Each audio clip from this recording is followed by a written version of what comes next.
الحافظون لحدود اللہ، اللہ کی حدوں کی حفاظت کرنے والے۔ یہ کون لوگ ہیں؟ اصحاب محمد ہیں یا میں اور آپ ہیں؟ اصحاب محمد۔ اس لیے کہ اس سے اوپر والی جو آیت ہے اس میں اللہ فرماتے ہیں ان اللہ اشتری من المؤمنین انفسهم واموالهم بان لهم الجنہ، یہ وہ لوگ ہیں جن کا مال اور جان اللہ نے جنت کے بدلے میں خرید لیا۔ جب یہ آیت اتری تھی تو صحابہ نے اٹھ کے یہ اعلان کیا تھا، نعرہ مارا تھا، اللہ اب ہم اکالا نہیں کریں گے۔ اکالا کہ سودا پرکانے کو کہتے، یعنی میں اور آپ کسی سے سودا کریں نا تو اس سودے کو جب ہم پرکائیں تو عربی میں کہتے ہیں اکالا۔ تو صحابہ نے خوشی سے نعرہ لگایا تھا اللہ اب ہم اکالا نہیں، ہمارا سودا تیرا سودا پکا ہے، یہ ہمارا مال جان تیرا اور جنت ہماری۔ یہ صحابہ نے نعرہ لگایا تھا، ہم نے کچھ نہیں لانا۔ اور پھر اللہ نے جو آگے فرمایا یقاتلون فی سبیل اللہ فیقتلون ویقتلون، اللہ کے راستے میں قتال کرتے ہیں، قتل ہوتے بھی ہیں، قتل کرتے بھی۔ اور یہ وعدہ اللہ کا تورات میں بھی ہے، انجیل میں بھی ہے، قرآن بھی ہے۔ اور اللہ کے وعدوں سے بڑھ کر کس کا وعدہ پورا ہو سکتا ہے؟ خوشخبری حاصل کرو آپ نے اس خرید و فروخت کے ساتھ۔ یہ اوپر والی 7 والی آیت التائبون العابدون، اور جس میں الحافظون حدود، اللہ کی حدوں کی حفاظت کرنے والے، اللہ کی حدوں کی۔ اچھا، حد کا تصور ہمارے ذہن میں ایک تو یہ ہے کوئی چوری کرے اس کا ہاتھ کاٹ دو، جانی شرابی جو ہے اس کو کوڑے لگا دو۔ ایک حد کا معنی جو ہے قرآن مجید فرقان حمید کے اندر اور بیان کیا گیا، ذرا اس پہ آپ غور فرمائیں۔ یہ وصیت، یہ وراثت کے احکام اللہ تعالیٰ نے فرمائے ہیں، یوصیکم اللہ فی اولادکم للذکر، کہ ماں کا اتنا حصہ بیٹے کا، بیٹی کا، بھائی بہن کا، یہ پورا رکھو۔ اور آخر میں بطور نتیجہ جو اللہ تعالیٰ نے بات ارشاد فرمائی وہ تلک حدود اللہ، یہ اللہ کی حدیں، یہ اللہ نے جو حصے مقرر کر دیے ہیں، یہ اس کا، یہ اس کا، یہ اس کا، یہ کیا ہے؟ اللہ کی حدیں ہیں۔ اب میرے بھائیوں، اللہ کے رسول نے جو دین مقرر کر دیا ہے وہ بھی تو اللہ کی حدیں ہیں جی۔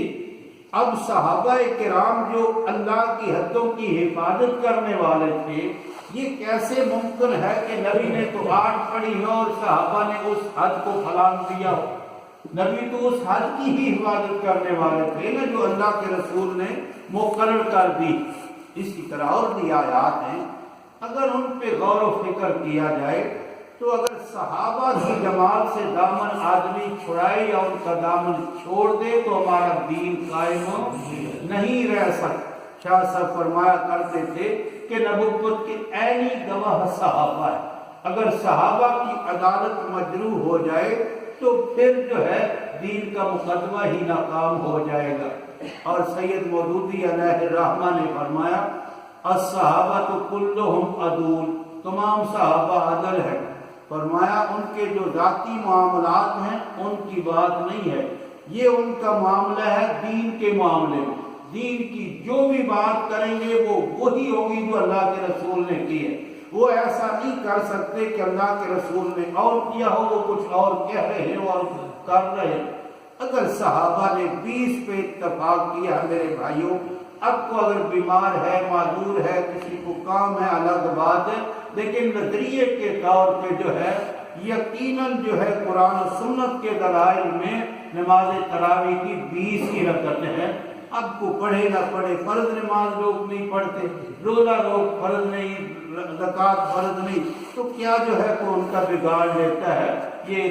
لیکن نظریے کے طور پہ جس طرح نماز فرض ہے، نماز تراویح جو ہے یہ 20 رکعت سنت ہے، اور اللہ کے نبی ضمانت دے گئے میری سنت، میرے خلفائے سنت، میرے خلفائے راشدین کی سنت۔ اگر نبی کی سنت اور ہوتی، خلفاء کی سنت اور ہوتی تو نبی ضمانت نہ دیتے، نبی پھر تفریق کر دیتے کہ میرے خلفاء کی وہ سنت پکڑنا جو میری سنت کے مطابق ہو اور وہ چھوڑ دینا جو اس کے مخالف ہو۔ لیکن نبی واضح طور پہ کہہ دے میری اور میرے خلفاء کی سنت، بغیر کسی تفریق، جو کچھ میرے خلفاء کریں گے وہ میری ہی سنت ہوگی۔ اللہ مجھے اور آپ کو حق سمجھنے کی توفیق عطا فرمائے اور حق کے ساتھ اللہ جینے کی ہمیں توفیق عطا فرمائے۔ ربنا آتنا فی الدنیا حسنہ وفی الآخرۃ حسنہ وقنا عذاب النار۔ ربنا تقبل منا انک انت السمیع العلیم وتب علینا انک انت التواب الرحیم۔ صلی اللہ تعالی علی خیر خلقہ محمد وآلہ۔ خان صاحب مولانا ادھر ہی ہوں گے اصل کو